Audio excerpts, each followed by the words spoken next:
Χυμαρώδης όπως πάντα, ο Νίκος Αλέφαντος μίλησε για όλους και όλα στην εκπομπή του Αντένα Σούπερ Σάββατο.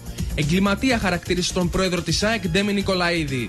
Ο Ντέμις πήγαινε και πήδαγε στα κάγκελα και φώναζε original και γίγαντες. Οι original το έκαναν τα κρύα της βροχές στο ξύλο. Και τώρα ανέβηκε απάνω να πηγαίνει στα τμήματα, αλλά αυτός έκανε τη φασαρία και αυτός δεν έκανε. Διαφωνείτε δηλαδή με την πολιτική του? Τι να διαφορεί μου, εγκληματίας, είναι δίκιο τώρα. Σοβαρά μιλάς τώρα. Όσο για τον τεχνικό της ΑΕΚ, Σέρα Φερέρ.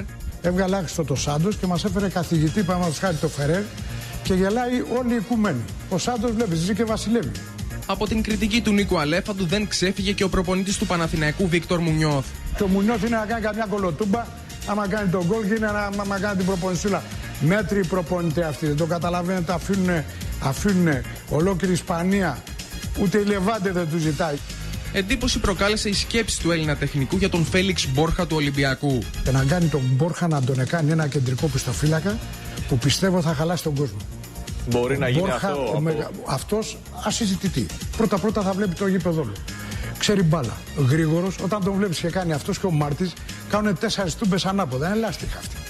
Για τον Νίκο Αλέφαντο, η επιλογή της διοίκησης του Ολυμπιακού να μην πάρει το Βαντελρέι Λουξεμβούργο στη τεχνική ηγεσία της ομάδας ήταν η καλύτερη. Ο Λουξεμβούργο είναι μια ποδοσφαιρική απάτη στην Ευρώπη. Έκανε τη μεγαλύτερη σοφή ενέργεια ο κ. Κόκαλης, τον οποίο δεν τον πήρε εδώ, διότι θα του κουβάλαγε κάτι γυμναστές, κάτι σαν προπονητή που είχε στον Αστέρα Τρίπολης. Εκεί λέει με βοηθός, δεν μπορεί να περπατήσει ο άνθρωπος. Να πούμε 180 κιλά. Φαίνεται, κοιτάξτε το να δείτε, λες και είναι συνταξιούχος του ΙΚΑ.